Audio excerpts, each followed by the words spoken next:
It is 10:30. We do have breaking news from Hartford this morning. An arrest has been made in the deadly Sisson Avenue shooting from earlier this month. You will remember it well.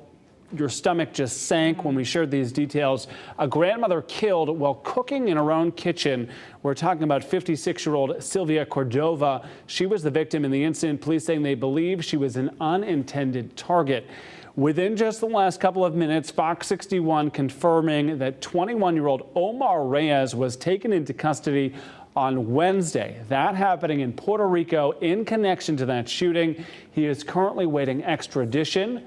We also know there is an arrest warrant out for a second individual in connection to this investigation right now. He has been identified as 24-year-old Edwin Roman. And there's so much outrage and hurt from the community. That woman known as Pebbles to people who her friends and her family, and she's also known as, such a giving, caring person. They just could not understand, so frustrated and hurt when that happened.